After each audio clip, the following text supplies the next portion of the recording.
घंटों तक स्क्रीन के सामने बैठे बैठे क्या कभी ऐसा महसूस हुआ है कि कमर अकड़ गई है? देखिए, खराब पोस्चर आजकल की एक बहुत ही आम बात हो गई है ना? लेकिन इसके पीछे का जो विज्ञान है वो सच में काफी दिलचस्प है। तो चलिए आज इसी को समझते हैं। कभी ऐसा महसूस हुआ है जैसे कोई कोई चीज है जो कंधों को लगातार आगे की तरफ खींच रही हो, जैसे आप चाहकर भी सीधे नहीं हो पा रहे, एक झुकी हुई सी पोजीशन में अटक गए हों? ये फीलिंग अक्सर आती है जब हम घंटों डेस्क पर काम करते हैं या फिर बस फोन में लगे रहते हैं।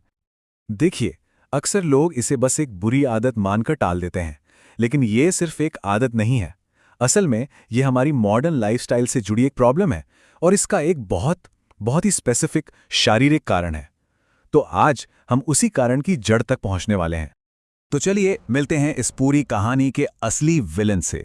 ये एक ऐसी मांसपेशी है जिसके बारे में ज्यादातर लोग बात ही नहीं करते, लेकिन हमारे पोस्चर पर इसका असर बहुत बहुत गहरा होता है। इसका नाम है पेक्टोरियलिस माइनर। और सबसे दिलचस्प बात क्या है पता है?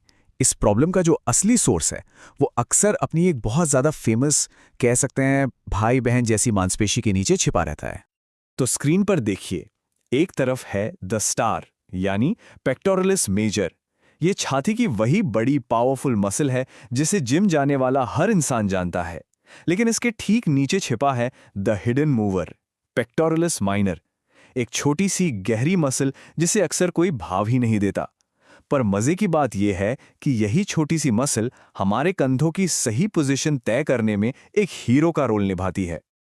तो आखिर ये पेक्टोरियलिस माइनर है क्या भला? सीधी सी भाषा में समझें तो ये एक छोटी सी तिकोनी, मतलब ट्रायंगल शेप की मसल है। ये हमारी ऊपर की पसलियों को कंधे की हड्डी, जिसे साइंटिफिक भाषा में स्कैपुला कहते हैं, उससे जोड़ती है। साइज में भले ही छोटी है, पर इसका असर वो बहुत बड़ा है। अब सवाल ये उठता है कि भाई इतनी छोटी सी मसल इतनी बड़ी बड़ी प्रॉब्लम आखिर खड़ी कैसे कर सकती है? इसका जवाब एक चेन रिएक्शन में छुपा है। इसे समझने के लिए एक बढ़िया एनालॉजी है। सोचिए, एक बहुत बड़ा जहाज है और उसे कंट्रोल कर रहा है एक छोटा सा पतवार। पेक्टोरियलिस माइनर बिल्कुल उसी पतवार की तरह है, साइज में छोटा, पर हमारे पूरे कंधे के स्ट्रक्चर को, उसकी पूरी दिशा को यही कंट्रोल करता है। तो ये पूरा चक्र चलता कैसे है? आइए इसे स्टेप बाय स्टेप तोड़कर समझते हैं। पहला स्टेप, जब हम घंटों तक झुके रहते हैं तो ये मसल छोटी और टाइट हो जाती है। दूसरा स्टेप, अब ये टाइट मसल कंधे की हड्डी को, यानी स्कैपुला को, आगे और नीचे की तरफ खींचना शुरू कर देती है। तीसरा स्टेप, इस खिंचाव की वजह से कंधे के जोड़ के सामने की जो जगह है वो सिकुड़ जाती है। और चौथा यानी आखिरी स्टेप, उस सिकड़ी हुई जगह से जो नसें और